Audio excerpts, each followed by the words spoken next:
ये प्रतियोगिता 10 मिनट की एक प्रतिभागी बोलने की है, जिनको 9 मिनट पे एक अलार्म बजेगा जो जज डिसाइड करेंगे कि 1 मिनट या 2 मिनट। उस समय आपको बता दिया जाएगा कि जजेस क्या डिसाइड कर रहे हैं।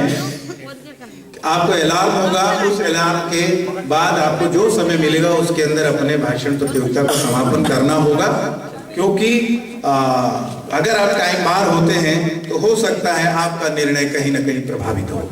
दूसरी बात, आपने अपनी तैयारी जिले स्तर से लेके यहाँ तक सोच समझ के आए होंगे कि एक अच्छे वक्ता के रूप में, अच्छे भाषण प्रतिभागी के रूप में कैसे अपने आप को प्रेजेंट करना है, उसकी अपनी मार्किंग है, तो कृपया उन सब के लिए तैयार रहें।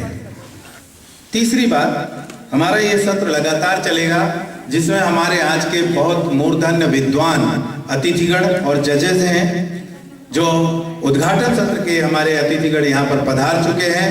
मैं बड़े सम्मान के साथ यहाँ पर आमंत्रित करता हूँ हमारे आज के कार्यक्रम के मुख्य अतिथि परम सम्मानीय पुष्पेंद्र पाल सिंह जी को, जो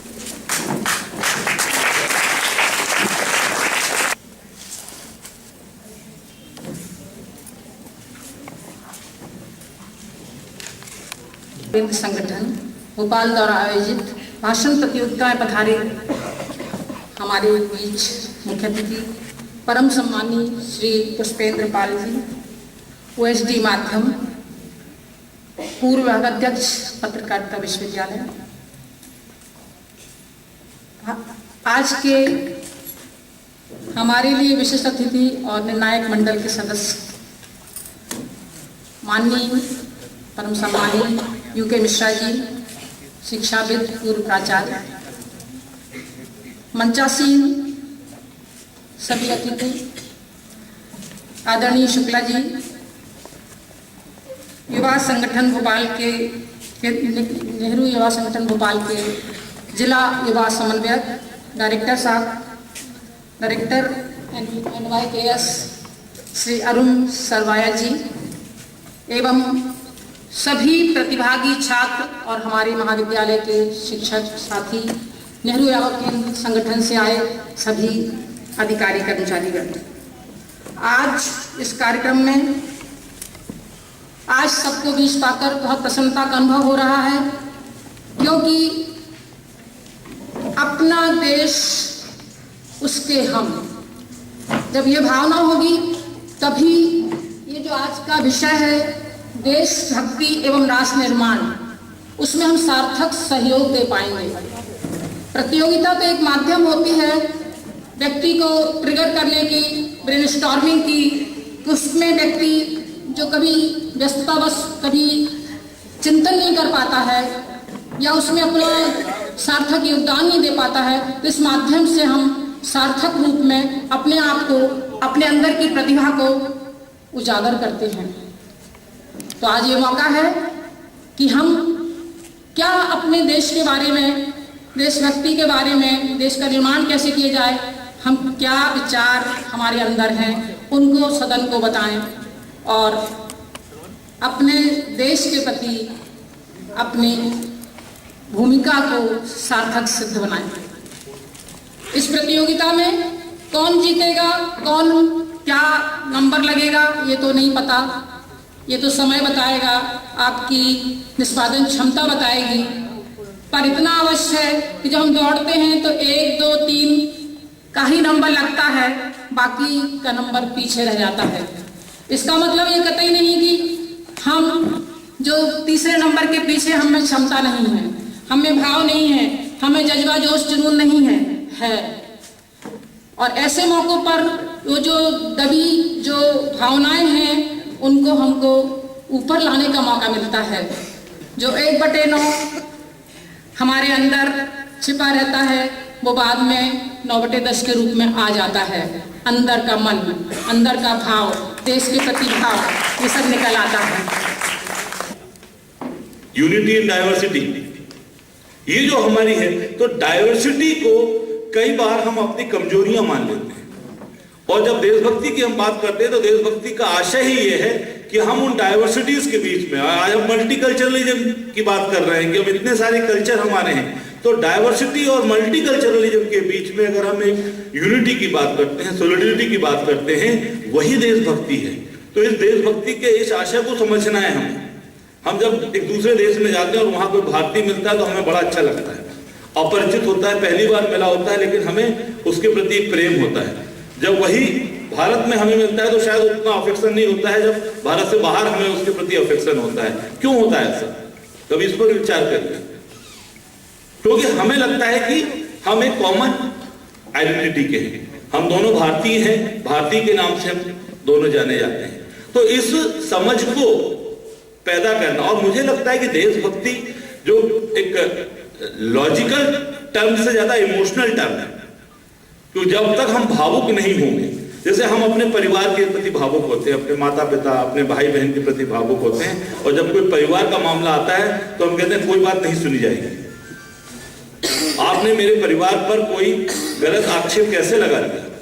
अगर मेरी कमियां भी हैं, अगर मैं गरीब हूं तो हूं, अगर मैं थोड़ा बहुत पीछे हूं तो हूं, लेकिन मुझे अपने परिवार पर गर्व है, क्योंकि वहां हमारा एक इमोशनल अटैचमेंट होता है, और वो जो भावनात्मक जो लगाव होता है वो अपनी किसी भी कमजोर पक्ष को सुनने के लिए तैयार नहीं होता है, और हम गर्व से लड़ने के लिए तैयार हो जाते हैं। क्या ये फीलिंग हम अपने देश के लिए ला सकते हैं?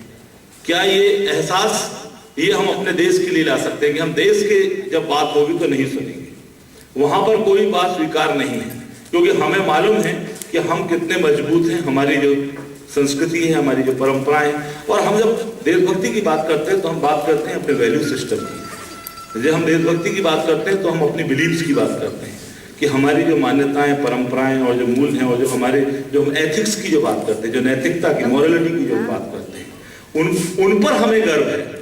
हमने किस तरह से उनको विकसित किया है, हमारे पूर्वजों ने अपनी परंपराओं से, अपनी संस्कृति से कैसे उसको लेकर यहाँ तक पहुंचे हैं, उन पर हम गर्व करते हैं। और इसीलिए कहते हैं कि हम दुनिया में सिरमौर हैं। इसीलिए हम कहते हैं दुनिया में हमने जो है ज्ञान का सृजन हमने किया, और फिर वो ज्ञान पूरी दुनिया तक पहुंचाने का काम हमने किया, क्योंकि हमने वो अपना वैल्यू सिस्टम और अपना जो पूरा एक जिसको कहते हैं कि मूल्य परंपरा, वो जो हमने विकसित की है, वो इतनी समृद्ध है, इतनी सशक्त है कि उसके आधार पर हम कहते हैं, जो हम बड़े गर्व से कहते हैं कि कोई तो बात है कि हस्ती मिटती नहीं हमारी। इसीलिए हमारी हस्ती नहीं मिटती है कि हम अपने इन पूरी जो मूल्य परंपरा है उससे इतने गहरे जुड़े हुए हैं, और उनकी इतनी गहरी समझ और इतने संस्कार हमारे अंदर हैं कि हम कहते हैं कि नहीं, हमें कोई हिला नहीं सकता, हमें कोई कमजोर नहीं कर सकता। और यही है कि हम हमेशा जो है एक आत्मविश्वास से लबालब रहते हैं, आत्मविश्वास से हम भरपूर रहते हैं। तो इस बात को समझना,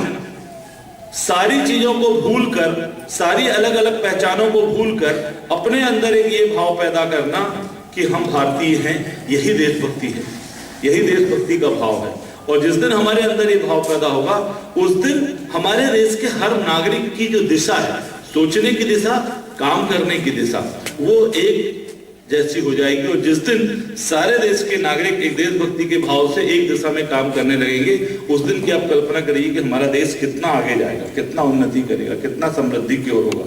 क्योंकि जब तक सबके सोच की दिशा एक नहीं होती है तो हमारे विकास की गति, हमारे आगे बढ़ने की गति धीमी होती है, क्योंकि उसमें कहीं ना कहीं टकराव होता है, उसमें कहीं ना कहीं संघर्ष होता है। दृष्टि से देखें, हम उसको सुधार की दृष्टि से देखें, न कि उसको नकारात्मक दृष्टि से देखें। अगर हम उसको इंप्रूवमेंट की दृष्टि से देखें कि हाँ, सुधार की गुंजाइश है, हम नहीं कहते कि हम 100% सही हैं, लेकिन सुधार की गुंजाइश हमारे अंदर है, हम उसको सुधारेंगे, और हम प्रण लेते हैं कि हम इसको सुधार कर दिखाएंगे, और इन सारी कमियों को दूर करके हम एक अच्छा जो देश है, एक अच्छे राष्ट्र का निर्माण हम करेंगे। ये सोच जब होती है तो ये देशभक्ति की अनुरूप सोच होती है। तो इसलिए समझने की आवश्यकता है कि हम देशभक्ति का अर्थ आखिर क्या है, और कहीं ना कहीं उसके भाव में सिर्फ एक ही बात है कि हम अपने देश के प्रति जो प्यार है, जो लगाव है, और वो कैसे पैदा हो सकता है, और कैसे वो स्थायी रूप ले सकता है, कैसे स्थायी भाव के रूप में हमारे देश के हर नागरिक में वो हो सकता है। तब हम कह सकते हैं कि हाँ, हम देश को आगे ले जाने में अपनी भूमिका निभाएंगे, देश को आगे ले जाने में अपना योगदान दे सकेंगे। जमीन आसमान का फर्क इसमें होगा। आप बहुत तेजी से, समाज भी, देश भी, और आप भी बहुत तेजी से आगे बढ़ेंगे, क्योंकि जब देश को प्यार करेंगे आप, तो आप पूरे समाज को, देश के हर व्यक्ति को, देश के हर नागरिक से प्यार करेंगे, और कहीं ना कहीं आप फिर देखेंगे कि पूरा समाज हर व्यक्ति से प्यार करता है, हर व्यक्ति के आगे बढ़ने की बात सोच रहा है, तो देश अपने आप आगे बढ़ेगा, देश अपने आप आगे चलेगा। तो हमें देशभक्ति को एक ढंग से समझना है और किस तरह से राष्ट्र निर्माण में अपनी भूमिका हो सकती है, इसको बात करना है। क्योंकि आज पूरी दुनिया में जो एक बहस चली हुई है, तरह तरह की जो इंटेलेक्चुअल डिबेट्स हो रही हैं, उन डिबेट्स में एक जो बड़ा नुकसान हो रहा है कि डाइवर्सिटी और मल्टीकल्चरलिज्म की जिसकी धूल में लोट-पोट कर हम इतने बड़े हुए, जिसने अपने अतुल्य अंग में पाल पोसकर हमें इतना बड़ा किया, उसकी सेवा से विमुख होना प्रधानता है। हाँ, वृद्ध भारतवर्ष ही संसार का सिरमौर है। ऐसा पुरातन देश विश्व में क्या कोई और है? जिन दिनों भारत में एकता थी, भारत का विश्व में शक्ति, शिक्षा एवं शांति पर एक छत्र अधिकार था। हम महान थे, हमारे आदर्श महान थे। वर्षों की गुलामी के बाद जिस आजादी को हमने ज्ञात अज्ञात शहीदों के बलिदानों, राष्ट्रीय नेताओं के असीम त्याग से प्राप्त किया है, उसका अस्तित्व आज दांव पर है। राष्ट्रभक्ति मानव मात्र का स्वाभाविक गुण है। मनुष्य तो ज्ञानवान और विचारवान प्राणी है, परंतु ज्ञान विहीन पशु पक्षियों में भी अपने निवास के प्रति असीम त्याग की भावना होती है। 4 पंक्तियों से मैं आप सभी के सामने बताना चाहती हूँ। ये एक वृक्ष पर कुछ पक्षी बैठे थे, उसमें आग लगी देखकर एक राहगीर ने कहा, आग लगी इस वृक्ष पर, जलने लगे सब पार, तुम पक्षी क्यों मरत हो जब पंख तुम्हारे पास? तो पक्षियों ने कहा, अपने निवास के प्रति असीम त्याग की भावना का परिचय देते हुए कहा, फल खाए इस वृक्ष के गंदगी ये पात, यही हमारा धर्म है, जले इसी के साथ। आज देश में सांप्रदायिकता की विषैली हवा चल रही है। सब अपने अपने ढपली अपना अपना राग गा रहे हैं। कुछ लोग जाति, धर्म, सांप्रदाय, क्षेत्र और भाषा के नाम से भिड़े जा रहे हैं। अंधों को यह नहीं सूझता जिसकी वजह से वे अस्तित्व में हैं, वही खतरे में पड़ जाएगा, तो जाति, धर्म, सांप्रदाय, क्षेत्र और भाषा का क्या होगा? राष्ट्र की सार्वभौमिकता, एकता, अखंडता के लिए नितांत आवश्यक है कि राष्ट्रहित की भावना लोगों में कूट कूट कर भरी हो। भूमि, जन, संस्कृति के मिलने से राष्ट्रीय स्वरूप बनता है और राष्ट्र के प्रति भावात्मक प्रेम और निष्ठा का नाम ही राष्ट्रीयता है। देश का हित सबका हित और देश का अनहित सबका अनहित, यह भावना प्रत्येक व्यक्ति में, प्रत्येक राष्ट्र के नागरिक में होनी चाहिए। हम सबका एक ही सुर, एक ही धुन होनी चाहिए। एक है अपनी जमीन, एक है अपना गगन, एक है अपनी जमीन, एक है अपना गगन, सारी दुनिया यह कहे एक है अपना वतन। एक बार स्वामी विवेकानंद जी जापान में उन्होंने एक नागरिक से पूछा कि अगर मैं तुम्हारे भगवान गौतम बुद्ध, वहाँ बौद्ध धर्म चलता है, गौतम बुद्ध के बारे में अपशब्द कहूँ तो तुम क्या करोगे? तो उन्होंने कहा, मैं आपका सर धड़ से अलग कर दूंगा। तो उन्होंने कहा, अच्छा, और यदि गौतम बुद्ध आपके राष्ट्र के बारे में अपशब्द कहे तो आप क्या करेंगे? तो उसने कहा, मैं गौतम बुद्ध का सर धड़ से अलग कर दूंगा। यह है राष्ट्रीयता, राष्ट्र प्रेम, राष्ट्रभक्ति, संस्कृति। राष्ट्र प्रेम, राष्ट्रभक्ति धर्म से कहीं ज्यादा ऊंची है। यदि किसी राष्ट्र के नागरिक में राष्ट्र प्रेम नहीं है, तो राष्ट्रभक्ति नहीं है, राष्ट्र प्रेम नहीं है, तो वहां का राष्ट्र निर्माण, राष्ट्र विकास हो ही नहीं सकता। क्योंकि राष्ट्र प्रेम जितना प्रखर होगा, जितना प्रबल होगा, राष्ट्र का निर्माण उतना ही सुदृढ़ होगा।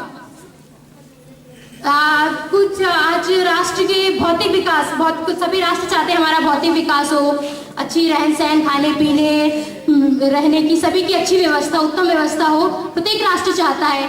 चीन ने बहुत विकास किया, तो अपनी औद्योगिक विकास किया, सूचना प्रौद्योगिकी का विकास किया, लेकिन वो भौतिक विकास तो कर गया, लेकिन अभौतिक विकास नहीं कर सका। अभौतिक विकास का मतलब अभौतिक आंतरिक रूप से अपने देश के प्रति भावना वहां के लोगों में, वहां के नागरिकों में नष्ट होती जा रही है। तो वहां के जो अब चीन ने अपने देश की नागरिकता, अपने देश की राष्ट्रीयता और प्रेम भावना को बचाने के लिए क्या किया? वहां के बच्चों को चुना और उनको राष्ट्र, देश की संस्कृति, चीनी सभ्यता सिखाई जा रही है। तो चीन ने राष्ट्र निर्माण किया अपना राष्ट्र निर्माण अपने जानता है कि बच्चों से ही राष्ट्र का निर्माण हो सकता है, इसलिए उन्हें बच्चों को चुना। और राष्ट्र का निर्माण तभी हो सकता है ऐसे त्यागी बलिदानी नागरिकों की आवश्यकता है जिसमें राष्ट्र हित की भावना कूटकर भरी हो। और मानवता के द्वारा ही राष्ट्र का निर्माण होता है, चरित्र के द्वारा ही राष्ट्र का निर्माण होता है। इसलिए पहले चरित्र उन्नत बनाया जाए और सबसे पहले ऐसे त्यागी बलिदानी राष्ट्रीय व्यक्तियों की जरूरत है, युवा पीढ़ी की जरूरत है। ऐसे सशक्त व समृद्ध राष्ट्र निर्माण के लिए हम युवा पीढ़ी को जुड़कर मिलकर चुनौतीपूर्ण स्थितियों का सामना करना होगा और सशक्त व समृद्ध राष्ट्र निर्माण के लिए ऐसे त्यागी बलिदानी नागरिकों की आवश्यकता है जिसमें पूर्ण समर्पणता के भाव भरे हो। कहते हैं उसको राष्ट्रभक्त जो नहीं मरण से डरता है, ज्वाला को बुझता देख स्वयं कुंड में कूद पड़ता है। राष्ट्र की एकता और प्रबलता यदि देश के डॉक्टर प्रतिमा यादव। क्रांतिकारियों का बलिदान हमें याद आता है, जिनका सर्वस्व समर्पण और जिनका त्याग और बलिदान ने हमें आज इस मुकाम पर पहुंचाया है कि आज हम एक स्वतंत्र देश के नागरिक हैं, एक स्वतंत्र देश में आचरण कर रहे हैं। किंतु क्या देश के लिए मर मिटना ही देशभक्ति होती है? क्या देश के लिए शहीद होना ही देशभक्ति होती है? मेरा मानना यह है कि हमारे द्वारा किया गया हर एक वो काम जो देश के हित के लिए किया जा रहा है वो भी देशभक्ति है। हमारे देश की गौरवशाली परंपराएं जहाँ नदियों में, पौधों में, जहाँ तक कि पत्थरों में भगवान और स्त्री में देवी के स्वरूप को माना जाता है, इन परंपराओं को मानने वाले लोग जो हमारे देश की इन परंपराओं को उत्कृष्टता और देश के मान को उत्कृष्टता प्रदान करते हैं, वो भी देशभक्ति का संदेश देते हैं। और सांझ होते ही अपने घरों को लौटते हुए पंछी भी हमें देशभक्ति का ही संदेश देते हैं। और दोस्तों, अनादिकाल से यदि देखा जाए तो हमारे देश में महान पुरुषों की कमी नहीं रही जिन्होंने राष्ट्र हित के लिए पहल की, देशभक्ति के लिए पहल की। लेकिन क्या केवल उन महान पुरुषों का ही योगदान रहा है हमारे देश के राष्ट्र निर्माण में, देश की प्रगति में?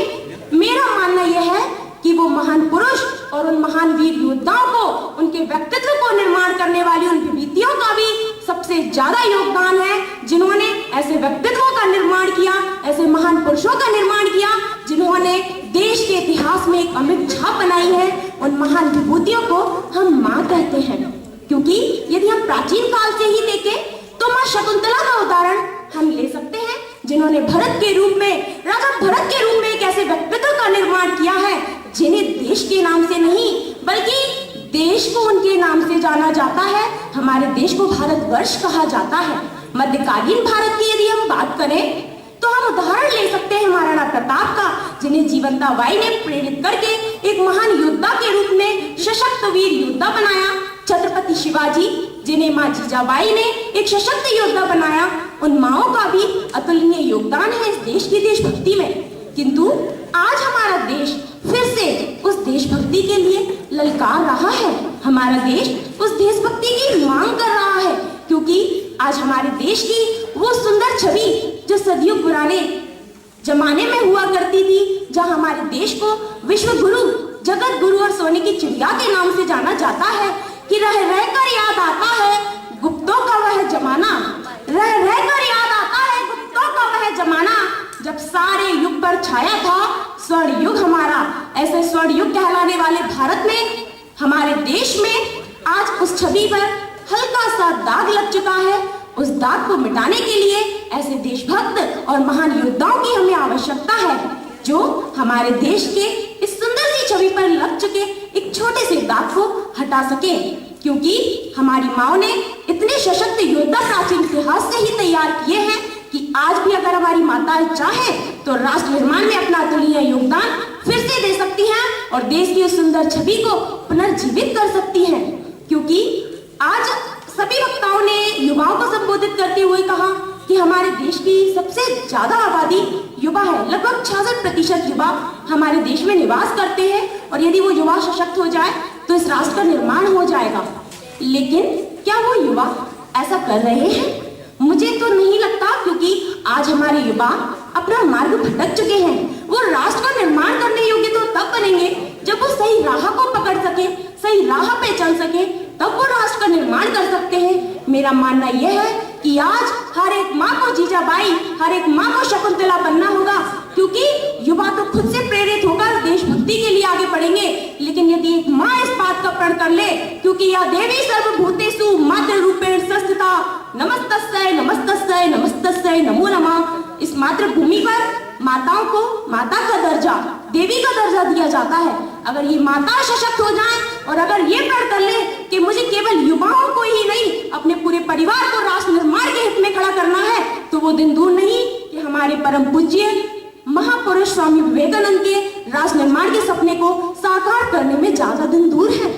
हमारी माँ को सशक्त होना होगा, उन्हें जीजाबाई बनना होगा, उन्हें जीवंताबाई बनना होगा, उन्हें ही शकुंतला बनना होगा, और राष्ट्र के निर्माण के लिए ऐसे व्यक्तित्वों का निर्माण करना होगा जो हमारे देश के भविष्य के लिए अग्रसर होकर इस राष्ट्र का निर्माण करें और हमारे देश की वो सुंदर छवि जो अमिट थी उसे फिर से पुनर्जीवित कर सके, क्योंकि हो गई है पीर पर्वत से पिघलनी चाहिए, हो गई है पीर पर्वत से पिघलनी चाहिए, इस हिमालय से अब तो कोई गंगा बहानी चाहिए, मेरे सीने में नहीं तो तेरे सीने में सही, हो कहीं भी ये आग मगर आग जलनी चाहिए, सिर्फ हंगामा खड़ा करना हमारा मकसद नहीं, देश की ये बदली सूरत अब बदलनी चाहिए, देश की ये बिगड़ी सूरत अब बदलनी चाहिए। आज हमारे देश को, हमारे देश के युवा को ये पता है कि सम्मानीय आयोजक, हाल में उपस्थित मेरे युवा साथियों, मुझे कहा गया कि ये छात्र कैसे तैयारी करें, उसमें केवल एक ही निवेदन करना चाहूँगा, कोई भी टॉपिक हो अपने ग्राउंड लेवल से अध्ययन करें, उसके बाद आए।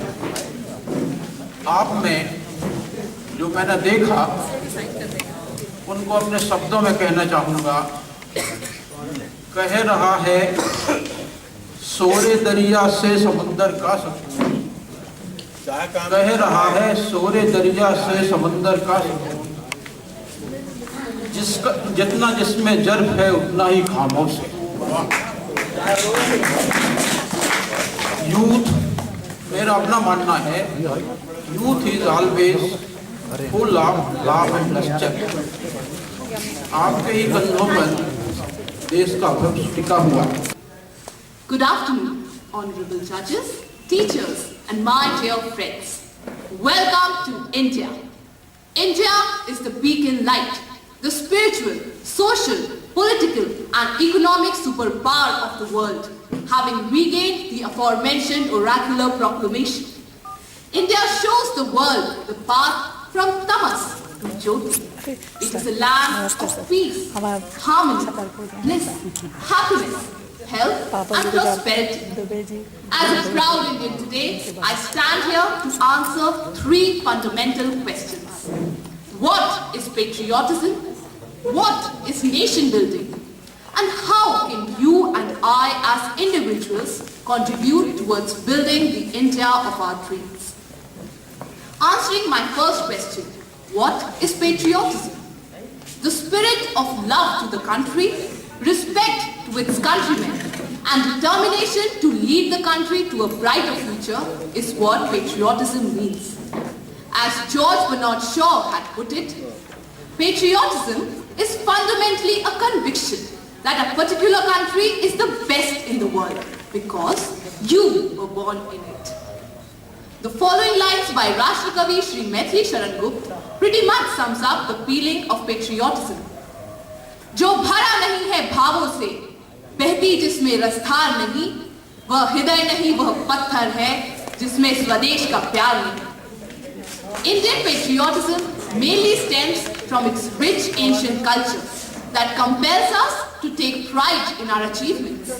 Owing to our marvelous heritage, Mark Twain had remarked, India is the cradle of human race, the birthplace of human speech, the mother of history, the grandmother of tradition, and the great-grandmother of legends.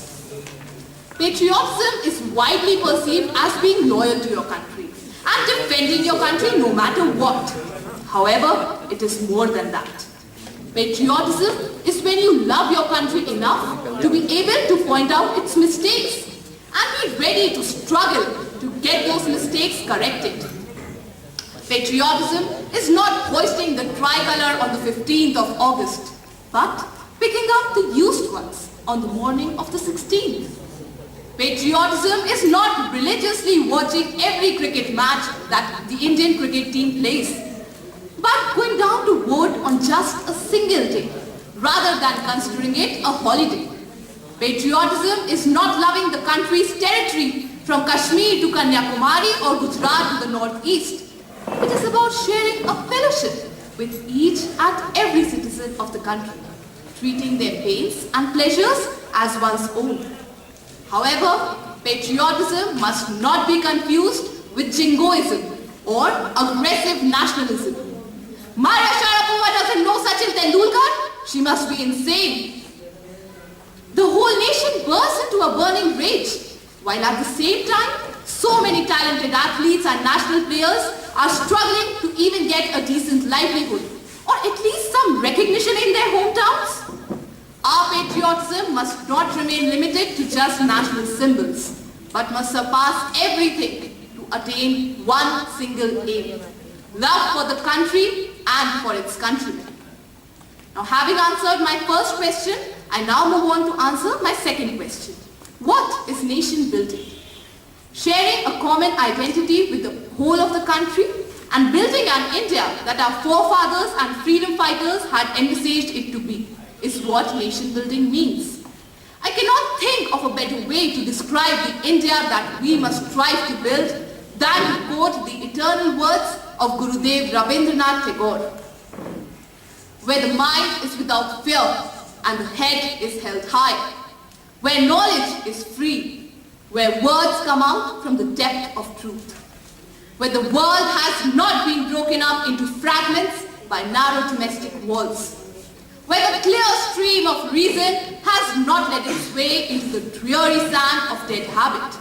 Into that heaven of freedom, my father, let my country awake.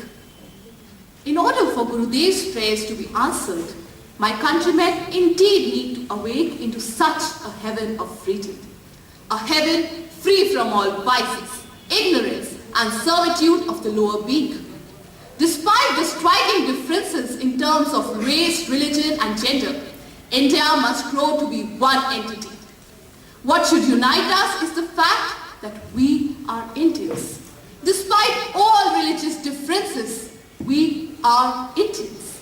Despite varying cultures, we are Indians. And despite different languages, we are Indians. Unfortunately today, a miasma of cynicism seems to be engulfing the spirits of our countrymen. People get disheartened at the maladies afflicting our society. Frequent instances of communal violence, other macro forms of social violence, social injustice, corruption, official apathy towards the woes of the common man, and slimy politics causes the heart of my countrymen to bleed in agony. But there is no wisdom in despair. Instead, we must realize the richness of our cultural heritage of nearly 5,000 years of civilization and strive to resurrect the glory of our motherland. I now move on to answer my third and final question. How can you and I as individuals contribute towards nation building? I believe that each one of us, regardless of our jobs, are all equally capable of contributing to nation building. It all boils down to just one simple thing: living your profession the best way you can. Be it a teacher, a doctor, a student, a janitor, a politician, or a civil servant. If each one of us decides that from today onwards we are going to be at most honest in our jobs, believe me friends, we all will be contributing to nation building, even though in our seemingly small ways. I would like to quote Swami Vivekananda here. So long as the millions live in poverty and hunger, I consider every person a traitor who, having been educated at their expense, pays not the least heed to them. The youth must actively take part in nation-building activities. Even if they educate a street child, it would be a great service to the nation rather than throwing a penny or two into their begging bowl. I myself am part of a social work organization called Karwa, where we teach the kids of government primary schools. In this way, I can say that I am a patriot. I am contributing to nation building, and I can be the future of this country. At the end, I would like to reiterate that the future of this great nation lies squarely on the shoulders of the youth. We all need to clench our fists and draw on our inherent strength to initiate the process of change. Let us put our hands on the deck, our cards on... जैसे अपनी माँ के ऊपर बोलना, अपनी माँ के बारे में बोलना, क्योंकि जितना प्यार हम अपनी माँ से करते हैं उतना ही प्यार हम अपने देश से करते हैं। इस प्रतियोगिता में आए जितने भी प्रतिभागी हैं उन सब ने देशभक्ति के लगभग हर पहलू के बारे में चर्चा यहाँ पर की, सब कुछ बताया। ऐसा कोई पहलू नहीं था जो इस चर्चा में छूट गया हो। लेकिन मैं एक चीज बोलना चाहूंगी कि राष्ट्र का निर्माण, देश का निर्माण, देशभक्ति बहुत सारी चीजों में बयान की जा सकती है, लेकिन क्या कभी हम ये सोचते हैं, हम हमेशा ये सोचते हैं कि हम ही क्यों? क्या ये सिर्फ हमारा काम है? माना कि ये सिर्फ हमारा ही काम नहीं है, लेकिन ये हमारा भी काम है। इस सोच को हमें आगे बढ़ाना चाहिए, क्योंकि जिस दिन हम ये सोच लेंगे कि सिर्फ हमारा नहीं बल्कि हमारा भी काम है, उस दिन मैं समझती हूँ हमारे अंदर हम सबके अंदर देशभक्ति की भावना आ सकती है। दूसरी बात, जब हम ये सोचते हैं कि मेरे कुछ करने से क्या होगा, मैं अकेली कोशिश करूंगी या अकेला कोशिश करूंगा, उससे क्या होगा, तो इस बात को मैं एक कहानी के माध्यम से समझाना चाहूंगी कि एक बार एक जंगल में आग लगती है, सभी जानवर वहां से डर के भाग जाते हैं, लेकिन एक चिड़िया अपनी चोंच में पानी भरकर उस आग को बुझाने की कोशिश करती है। सब लोग ये देख के बड़े हैरान होते हैं। वहां पर एक व्यक्ति उस चिड़िया से पूछता है कि इतनी भयंकर आग है, तुम अकेली इस आग को कैसे बुझाओगी? तो वो बोलती है कि माना कि मेरे अकेले प्रयास करने से आग बुझ नहीं सकती, लेकिन जब इतिहास में इस आग का वर्णन किया जाएगा तब मेरा नाम आग बुझाने वालों में लिया जाएगा, ना कि आग जलाने वालों में। मैं समझती हूँ कि ये बात बहुत बड़ी है, हम सबको ये सीखना चाहिए। आज हम सब बात करते हैं राम की, हम सब राम को मानते हैं। क्या हम राम की मानते हैं? हम सब खुदा को मानते हैं। क्या हम सब खुदा की मानते हैं? हम सब देशभक्ति के बारे में बोलते हैं, लेकिन क्या देशभक्ति के बारे में वाकई सोचते हैं? जरा सोच के देखिए, देशभक्ति में देश के लिए अपने प्राण न्यौछावर कर देना, मैं समझती हूँ कि सबसे उच्च कोटि की देशभक्ति है, सबसे सर्वोच्च है, वो देशभक्ति में सबसे सर्वोच्च है। लेकिन सिर्फ ये मान लेना कि हम सैनिक नहीं, हम देशभक्ति नहीं कर सकते, मैं समझती हूँ कि ये कतई भी सही नहीं है। हम जिस स्तर पे हैं, हम उस स्तर पे अपनी कोशिश करके अपनी देशभक्ति को बयां कर सकते हैं। हाल ही का एक किस्सा है कि चेन्नई में अभी जो बाढ़ आई थी उसमें कितनी तबाही मच गई थी, कितने लोग ऐसे थे जो उसमें फंस चुके थे, बुरी तरीके से फंस चुके थे। उसमें एक गर्भवती महिला थी, वो भी फंसी हुई थी। एक युवक था जिसका नाम यूनुस था, उस युवक ने अपनी जान पे खेलकर उस गर्भवती महिला को बचाया और उसे सुरक्षित स्थान पे पहुंचाया। वो महिला उसके इस चीज से इतना भावुक हो गई कि उसने अपने बेटी का नाम भी यूनुस रख दिया। तो ये उसकी देशभक्ति थी। विवेकानंद जी का कहना है कि अगर हमें राष्ट्र का निर्माण करना है तो हमें राष्ट्र में रहने वाले लोगों का निर्माण करना चाहिए, क्योंकि राष्ट्र वहाँ के रहने वाले व्यक्तियों से बनता है, और अगर व्यक्ति का विकास होगा तो ही राष्ट्र का निर्माण होगा। तो मैं समझती हूँ कि किसी भी चीज में आत्मविश्वास बहुत महत्वपूर्ण भूमिका निभाता है। देखिए, वास्तव में सही बात है, हमारा देश जब अंग्रेजों का गुलाम हुआ था तो उसने अपना आत्मविश्वास खो दिया था, हमने तो उसे ही अपनी जिंदगी मान लिया था। लेकिन ये देशभक्ति की भावना ही थी जिसने हमें ये प्रेरणा दिलाई कि नहीं, हमें अब इस गुलामी में नहीं रहना है, आजाद करना है, आजादी से जीना है। ये देशभक्ति की भावना ही तो थी, वरना हम आज भी गुलाम बन के रहते। स्वतंत्रता आंदोलन तो उसका एक नतीजा है, पहल तो देशभक्ति की भावना से हुई थी। देशभक्ति मेरे अंदाज में पूरी तरह एक भावना ही है। सही बात है, तर्क शक्ति ठीक है, राष्ट्र निर्माण में तर्क शक्ति को देखा जा सकता है, लेकिन अगर देशभक्ति को देखा जाए तो सबसे पहले एक भावना ही है। और क्योंकि इतना बड़ा विषय है कि जिसके बारे में हम बोलते जाए शायद शब्द कम पड़ जाए, लेकिन हमारी भावनाएं कभी कम नहीं पड़ेगी। इसलिए इस बात को मैं कुछ पंक्तियों के माध्यम से बयां करना चाहूंगी कि ये पत्ते, ये शाखें, ये पेड़ भी परेशान हो जाए, ये पेड़, ये पत्ते, ये शाखें भी परेशान हो जाए, अगर परिंदे भी हिंदू और मुसलमान हो जाए। न मस्जिद को जानते हैं, न शिवालों को जानते हैं, न मस्जिद को जानते हैं, न शिवालों को जानते हैं, जो भूखे पेट होते हैं वो सिर्फ निवालों को जानता है। मेरा यही अंदाज जमाने को खलता है, मेरा यही अंदाज जमाने को खलता है कि मेरा चिराग हवा के खिलाफ क्यों चलता है। मैं अमन पसंद हूँ, मेरे शहर में दंगा रहने दो। मैं अमन पसंद हूँ, मेरे शहर में दंगा रहने दो। लाल और हरे में मत बांटो, मेरे छत पर तिरंगा रहने दो।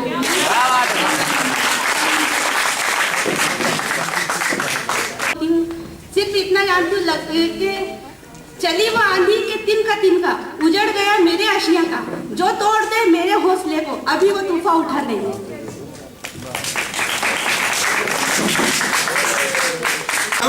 सिकंदर निकला था विश्वविजय करने के लिए, कोई पूरी दुनिया उसे नहीं रोक पाई, तब इसी भारतवर्ष के एक सपूत राजा पोरस ने उसे यहीं रोका था, इसी भारत धरती पर।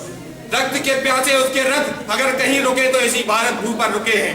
मैं बताना चाहूंगा आप लोगों को कि मैं उस संकीर्णता को देशभक्ति बिल्कुल नहीं मानता, मैं उस संकीर्णता को देशभक्ति कतई स्वीकार नहीं करता जो चाइना की बनी हुई घड़ियों को हाथ में पहनकर चीन और पाकिस्तान को गालियां देने से शुरू होती हो।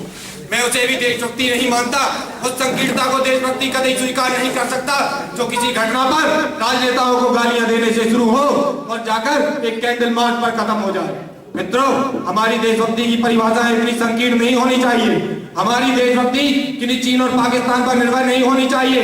हमारी देशभक्ति की परिभाषा ये होनी चाहिए कि देशभक्ति का अर्थ सीमाओं पर खड़े होकर केवल शत्रु से लोहा लेना मात्र नहीं होना चाहिए। अगर आप सड़क पे जा रहे हैं और केले को खाकर केले के छिलकों को कूड़ेदान में फेंक दें तो आपके हिस्से की देशभक्ति वही पूर्ण होगी। तो आपको बताना चाहूंगा, देशभक्ति को हम इतने संकीर्ण परिदृश्य में ले लें, लेकिन देशभक्ति का हमारे लिए बहुत विस्तृत होना चाहिए। हमारी देशभक्ति ये होनी चाहिए कि हम अपनी भाषा का उपयोग करें, राष्ट्रोत्थान का संकल्प अपने मन में पालें, स्वदेश की बनी हुई वस्तुओं का उपभोग करें। कुछ पंक्तियों के माध्यम से मैं देशभक्ति को परिभाषित करने का प्रयास करता हूँ। देखिएगा कि ये देश हमारा है, हमको ये बात समझनी ही होगी। देशभक्ति की एक नई परिभाषा करनी ही होगी। तो देशभक्ति अब है कि हम निज भाषा उपयोग करें, स्वदेशी जीवन शैली और स्वदेशी उपभोग करें, बिजली पानी ईंधन को हम तनिक नहीं बर्बाद करें। ऐसा कुछ करने से पहले भारत माँ को याद करें दुश्मन को हम और राष्ट्रद्रोह पर चोट करें, जातिवाद से ऊपर उठकर राष्ट्रवाद पर वोट करें, जातिवाद से ऊपर उठकर राष्ट्रवाद पर वोट करें। आपको बताना चाहूंगा, इसी विश्व पटल पर किसी समय 38 सभ्यताएं जीवित थी। आज विश्व पटल पर उन 38 सभ्यताओं में कुछ एक सभ्यताएं ही बची हुई हैं। उस सभ्यता में एक आपकी भारतीय सभ्यता भी होती है। तो इसका कारण केवल इतना है, जो क्षमता अपने भीतर दूसरे के सद्गुणों को आत्मसात करते हुए आगे बढ़ने की क्षमता यदि किसी में है तो केवल भारतवर्ष में है, केवल भारतीय संस्कृति में। यही कारण है कि आज विश्व पटल पर भारतीय संस्कृति जीवित है। हमारे सौर प्रतिमान हो या वैज्ञानिक प्रतिमान विश्व में अद्वितीय होते हैं। अरे हम अपनी बुद्धि से इस दुनिया को पस्त करने वाले विश्वनाथन आनंद भी हैं और अपने हौसलों से दुश्मनों के टैंकरों को ध्वस्त करने वाले अब्दुल हमीद भी हैं। हमने कारगिल के युद्ध में नाखूनों से पर्वतों को काट कर राह बनाई है और भारत का ये राष्ट्रव्यापी ध्वज कभी हमने झुकने नहीं दिया। मैं आपको बताना चाहता हूँ, कई बार ऐसे समय आए विश्व में, कई बार ऐसी परिस्थितियां बनी जब दुनिया अंधकार में हो गई, उन्हें कुछ नहीं दिखाई दिया गया कि हम क्या करें। जब इस दुनिया पे संकट आए हैं तो आध्यात्म, योग, दर्शन, चिंतन हर दृष्टि से भारत संपन्न रहा है। पूरी दुनिया ने आशावादी नजरों से भारत की ओर देखा है। मैं आपको बताना चाहूंगा, राष्ट्र निर्माण, बात जब राष्ट्र निर्माण की हो तो राष्ट्र निर्माण महज इन कारखानों से और इन बड़ी बड़ी इमारतों से नहीं होगा। राष्ट्र निर्माण होगा आपके संकल्पों से, मेरे संकल्पों से। वो संकल्प कि हम संकल्प ले आज से कि हम बड़े बड़े स्कूलों कॉलेजों में पढ़कर विदेश नहीं जाएंगे, बल्कि हम अपने भारतवर्ष के लिए काम करेंगे। वो संकल्प के इस देश में लघु और कुटीर उद्योगों की ऐसी श्रृंखला खड़ी कर देंगे कि मेरे देश का कोई भी भाई बेरोजगार नहीं होगा। मेरे देश का निधन से निधन व्यक्ति 100 मार्च से कमाकर अपना पेट भरेगा। और मित्रों, इस देश में एक अभियान बहुत जोर शोर से चल रहा है, स्वच्छता अभियान। मैं पूर्ण समर्थन करता हूँ। स्वच्छता अभियान का। लेकिन मैं एक प्रश्न उठा स्वच्छता अभियान को लेकर, मैंने तो उसे कुछ पंक्तियों में व्यक्त करने का प्रयास किया है। अंतिम पंक्तियां आप ध्यान से सुनिएगा कि लक्ष्य पे हो दृष्टि अपना भारत सशक्त बने, हर देशवासी का ये लक्ष्य होना चाहिए। लक्ष्य पे हो दृष्टि अपना भारत सशक्त बने, हर देशवासी का ये लक्ष्य होना चाहिए। और सच हो ये भारत यही कामना करे सदा, और संसद भी तो दागियों से मुक्त होना चाहिए। भारत माता की जय।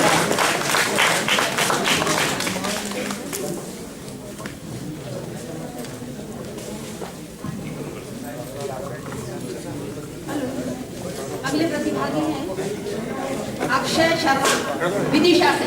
अक्षय शर्मा।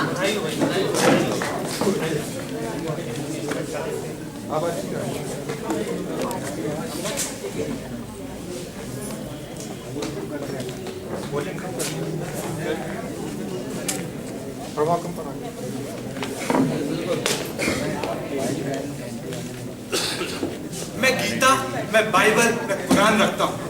मैं गीता, बाइबल, कुरान रखता हूँ। सभी धर्मों का सम्मान रखता हूँ। ये मेरे पुरखों की जागीर है लोगों। मैं अपने दिल में हिंदुस्तान रखता हूँ।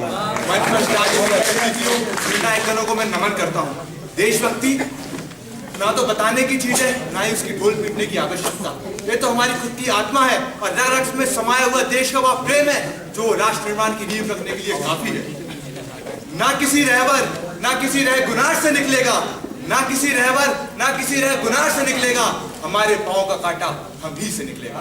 दोस्तों, आज देश की सबसे बड़ी समस्या यही है कि हम निर्भर हैं दूसरों पर, और जब तक हम इस समस्या का निदान नहीं कर सकते, हम राष्ट्र निर्माण नहीं कर सकते। दोस्तों, मैं एक ऐसे राष्ट्र का निर्माण करना चाहता हूँ जहाँ पर कोई व्यक्ति किसी दूसरे पर आश्रित ना हो, और ये निर्माण तब तक करना होगा जब तक समाज की अंतिम पंक्ति के अंतिम व्यक्ति का विकास नहीं हो जाता। दिल्ली, मुंबई, कलकत्ता का नाम हिंदुस्तान नहीं है दोस्तों।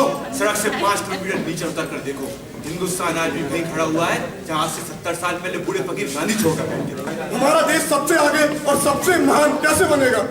एक बात याद रखना दोस्तों, तुम जहाँ भी हो, जैसे भी हो, जिस प्रकार से हो, सब अपने कार्य में लीन हो जाओ। सिर्फ देश के बारे में सोचो, चाहे कुछ भी हो, चाहे कैसे भी हो, लेकिन हमारा देश का विकास होना चाहिए। अगर तुम्हारे देश का विकास होगा तो मैं सच बता रहा हूँ, तुम्हारा विकास तो अपने आप हो जाएगा। और राष्ट्र निर्माण और राष्ट्रभक्ति, राष्ट्र निर्माण और राष्ट्रभक्ति वास्तव में देखें तो एक दूसरे के पूरक है। बिना राष्ट्रभक्ति के राष्ट्र निर्माण संभव नहीं, और राष्ट्र निर्माण की पवित्र भावना राष्ट्र निर्माण के बिना संभव नहीं। दोस्तों, हम सभी जानते हैं कि हमारा भारत पूरे विश्व की तुलना में सबसे युवा देश है। हमारे भारत की 65% से अधिक जनसंख्या युवा है। इसलिए किसी भी राष्ट्र को विकास से विकसित की ओर अग्रसर करने में वहाँ के युवा खून का सबसे ज्यादा महत्वपूर्ण योगदान होता है। ये कर दे नामुमकिन को मुमकिन, ये कर दे नामुमकिन को मुमकिन, और इनका दुश्मन इनसे जीतने की उम्मीद छोड़ दे। युवा उस तूफान का नाम है जो हवाओं का रुख मोड़ दे, हर जंजीर तोड़ दे। इतिहास गवाह है कि हमारे देश को आजादी दिलाने में हमारे देश के वीर क्रांतिकारियों का बहुत ही महत्वपूर्ण योगदान रहा। आज उनकी बलिदान की स्वर्णिम आभा से ही हमारा वर्तमान प्रकाशित हो रहा है। चलो फिर से आज वो नजारा याद कर लें, चलो फिर से आज वो नजारा याद कर लें, देशभक्तों के दिल की वो ज्वाला याद कर लें। चलो फिर से आज वो नजारा याद कर लें, देशभक्तों के दिल की वो ज्वाला याद कर लें, जिसमें बहकर आजादी पहुंची थी किनारों पर, जिसमें बहकर आजादी पहुंची थी किनारों पर। चलो फिर से आज उन देशभक्तों की खून की धारा याद कर लें, चलो फिर से आज उन देशभक्तों की खून की धारा याद कर लें। दोस्तों, हम सभी जानते हैं कि हमारा देश युवा देश है, और हम भारतीय हैं, हम युवा खून हैं। हमारे देश को विकसित बनाने में हमारे युवा कंधों पर सबसे ज्यादा दारोमदार है। हमें युवाओं को ही हमारे देश को आगे ले जाना है। हम सभी जानते हैं कि हमारे देश को आज जो भी हमारा देश विकासशील है, मैं मानती हूँ विकसित अभी नहीं बन पाया है, लेकिन वो दिन दूर नहीं जब हम युवा खून, हम युवा कंधे हमारे देश को विकसित जरूर बनाएंगे। सीमा पर जवान, खेतों पर किसान, नव निर्माण में नौजवान और प्रयोगशाला में विज्ञान, ये हमारे भारतीय संस्कृति की पहचान है। हम सभी जानते हैं कि हमारे भारत को आज कहीं न कहीं हम युवा कंधों की इसलिए जरूरत है क्योंकि हमारा सामाजिक क्षेत्र में विकास हो रहा है, रक्षा के क्षेत्र में, लेकिन हम युवा कहीं ना कहीं नैतिक क्षेत्र में पिछड़ रहे हैं। हमारी नैतिकता कहीं ना कहीं हमसे पीछे छूटती जा रही है। दोस्तों, आज हम देखते हैं कि सोशल मीडिया, मैं सोशल मीडिया के कोई खिलाफ नहीं हूँ, मैं डिजिटल इंडिया का फुल समर्थन करती हूँ, लेकिन सोशल मीडिया पर आज हम घंटों बिता देते हैं, लेकिन हमारे पास हमारे माता पिता के लिए समय निकालने का टाइम नहीं है। हम देखते हैं कि हमारे माता पिता के लिए हम 2 मिनट निकालकर उनके पैर नहीं छू सकते, हम सोशल मीडिया पर उलझे रहते हैं। क्या इस तरह की देशभक्ति का हम परिचय देंगे? क्या ये हमारी राष्ट्र निर्माण, क्या ये इस तरीके से हमारा राष्ट्र निर्माण होगा? दोस्तों, देश का निर्माण व्यक्ति निर्माण से शुरू होता है, और व्यक्ति निर्माण शुरू होता है परिवार निर्माण से, और परिवार होता है, हमें खुद से हमारे परिवार को देखना होगा। अगर हम हमारे परिवार के लिए उनके चेहरे पर मुस्कान ला सकते हैं तो ये होती है हमारी राष्ट्रभक्ति। असल मायने में अगर हम युवा हमारे परिवार के होठों पर मुस्कान ला सकते हैं, सबसे बड़ी होती है हमारी ये देशभक्ति। हम हमारे बड़े बुजुर्गों की उपेक्षा करके किस देशभक्ति का परिचय देंगे? हम हमारे बड़े बुजुर्गों की उपेक्षा करके, जिनकी उंगली पकड़कर हमने चलना सीखा, जिनकी उंगली पकड़कर हमने आजाद भारत देखा, क्या उनकी उपेक्षा करके हम एक विकसित राष्ट्र का स्वप्न गढ़ पाएंगे? कदापि नहीं। मैं मानती हूँ कि 121 करोड़ के देश में हर किसी को अपना मनपसंद रोजगार नहीं मिल सकता। इसके लिए हम सरकार को किसी को भी दोष नहीं दे सकते, क्योंकि 121 करोड़ का देश है हमारा, विश्व में दूसरे नंबर का सबसे बड़ा देश। आप जरा सोचिए कि हमारे देश ने आजादी के इतने से सालों में, गुलामी की बेड़ियों में इतने सालों से जकड़ा रहा, जब आजादी के इतने सालों में इतना विकास हासिल कर दिया, तो क्या हम युवा कंधों के सहयोग से वो और ज्यादा विकास हासिल नहीं कर सकता? बिल्कुल कर सकता है। मैं कहना चाहूंगी कि हम युवा, अगर हमें मनपसंद रोजगार नहीं मिलता है तो हमें थक हार कर बैठने की जरूरत नहीं है। हम युवा खून हैं। हम युवा, अगर हम हमारे अधिकारों के प्रति सजग हैं, अगर जिस दिन भारतीय युवा अपने कर्तव्य के प्रति सजग हो गया, क्योंकि अधिकार तो हमें सबको पता है कि ये हमारा अधिकार है, लेकिन हम कहीं ना कहीं हमारे कर्तव्य को भूलते जा रहे हैं। और अगर युवा अपने कर्तव्य के प्रति सजग हो गया तो देश को पुनः विश्व संस्कृति, विश्व विरासत बनने से कोई नहीं रोक सकता। मैं मानती हूँ कि कहीं ना कहीं हम तनावग्रस्त हो जाते हैं अगर हमें रोजगार नहीं मिलता है, लेकिन युवा, भारतीय युवा कभी हार मानकर बैठते नहीं। कह दो कठिनाइयों से जरा और कठिन हो जाए, कह दो कठिनाइयों से जरा और कठिन हो जाए, कह दो मुश्किलों से थोड़ा और मुश्किल हो जाए, कह दो मुश्किलों से थोड़ा और मुश्किल हो जाए, नापना हो अगर हमारी हिम्मत को दो, कह दो आसमान से थोड़ा और ऊपर हो जाए। साथियों, मैं कहना चाहूंगी कि किसी भी देश को विकसित से उन्नतिशील बनाने में उस देश के युवा के चरित्र का महत्वपूर्ण योगदान होता है, और चरित्र का सबसे पहली आरंभिक शिक्षा होती है हमारी नैतिक शिक्षा। जरा सोचिए, अगर हम भारतीय जिस क्षेत्र में हम आदिकाल में सबसे आगे थे, नैतिक क्षेत्र, कहीं ना कहीं इसका पतन हो रहा है। हम हमारे देश की सार्वजनिक स्थानों पर बुराई करते हैं कि हमारे देश में ये नहीं वो नहीं। जरा सोचिए, क्या इस तरीके से देश हमारा सम्मान करेगा? क्या विदेश हमारा सम्मान करेगा?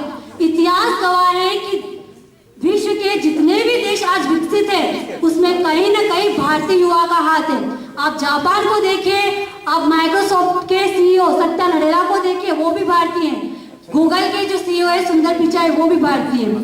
जरा सोचिए, एक देश का निर्माण करने में सिर्फ और सिर्फ वहां के युवाओं का चरित्र महत्वपूर्ण होता है।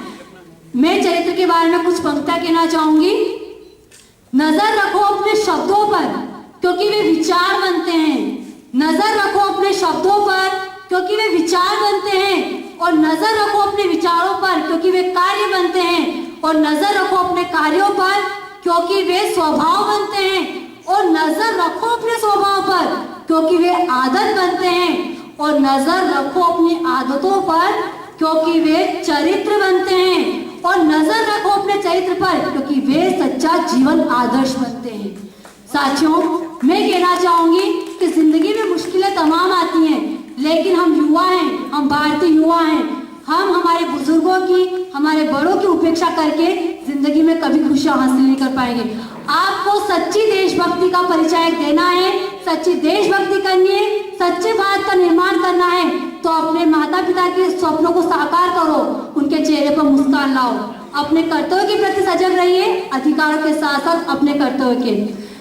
मैं एक कहानी कहना चाहूंगी कि जब जर्मनी और फ्रांस का युद्ध चल रहा था, तब उसमें फ्रांस और ब्रिटेन ने मिलकर जर्मनी को हरा दिया था। तब जर्मनी को बड़ी निराशा हुई और फ्रांस और ब्रिटेन के अंदर बहुत घमंड आ गया कि अब तो हम जर्मनी को परास्त कर सकते हैं। फिर क्या हुआ, थोड़े दिन में जर्मनी ने अपने वहां के युवाओं के चरित्र को गढ़ना शुरू किया, अपने युवाओं के चरित्र को मजबूत बनाया और फ्रांस और ब्रिटेन सूरा और सुंदरी में डूब गए। उन्हें लगा कि नहीं, हम जीत गए, अब हमें जीतने से कोई नहीं रुक सकता। लेकिन थोड़े दिन में क्या हुआ, जर्मनी ने पुनः ताकत हासिल की और पुनः आक्रमण किया और उस विश्व युद्ध में पुनः जर्मनी को सफलता हासिल हुई, सिर्फ और सिर्फ अपने देश के युवाओं के चरित्र के कारण। मैं कहना चाहूंगी, मंच पर आकर भाषण देना बहुत बड़ी बात है, बड़ी बड़ी बातें कर सकते हैं, लेकिन देश का सच्चा विकास तभी होगा जब हर हिंदुस्तानी नैतिक रहे, उसके चरित्र का सच्चा विकास हो। मैं कहना चाहूंगी, तकदीर के खेल से निराश नहीं होते, जिंदगी में कभी उदास नहीं होते। तकदीर के खेल से निराश नहीं होते, जिंदगी में कभी उदास नहीं होते। हाथों की लकीरों पर यकीन मत करना, क्योंकि तकदीर तो उनकी भी होती है जिनके हाथ नहीं होते, क्योंकि तकदीर तो उनकी भी होती है जिनके हाथ नहीं होते। बहुत बहुत धन्यवाद आप सभी का। जय हिंद, जय भारत।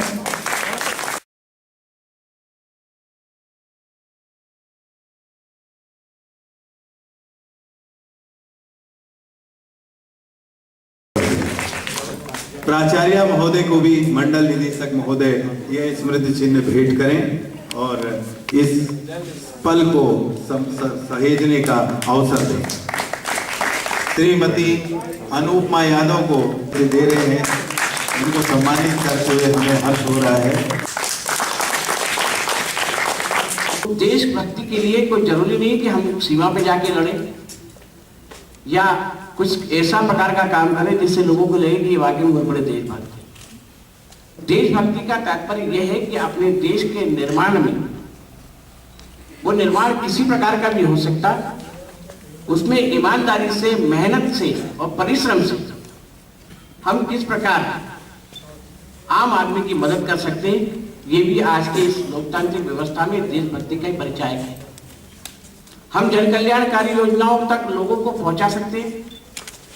यदि कोई आदमी बैंक में खड़ा है और बैंक में उसकी मदद हमने इसी प्रकार से कर दी, तो आज के इस विषय में मेरा ये कहना है कि हमें देश खड़े करने के लिए जो काम हो सकता है वो देशभक्ति का ही कहीं ना कहीं परिचायक होगा।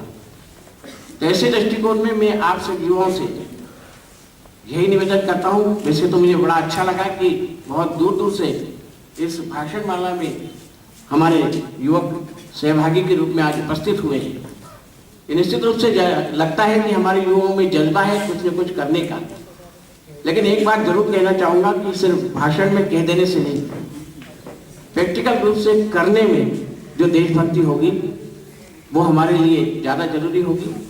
इसलिए मेरा आपसे ये निवेदन है कि इस भाषण को आप यही नहीं ठहरे, इस भाषण को अपने कॉलेज कैंपस में, अपने गांव में, अपने कस्बे में आम आदमी तक पहुंचाने का प्रयास करें और बताने की कोशिश करें कि इस देश के निर्माण में, जैसे कि जब सेतु बंधन हुआ था तो काफी महाराज के लगे थे, लेकिन एक नन्ही सी गिलहरी जो लौट लौट के रेत भटक रही थी और भगवान राम ने उसको आशीर्वाद दिया था कि तुम्हारा भी कहीं न कहीं सहयोग इसमें है। तो इस प्रकार बहुत से सहयोग हम इस राष्ट्र निर्माण के लिए कर सकते हैं और उनको करने का हम सब लोगों को प्रयत्न करना चाहिए।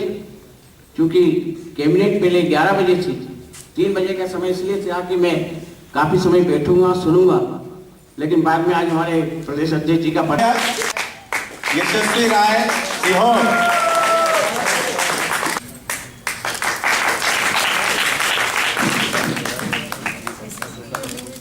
यशस्वी राव मंडला,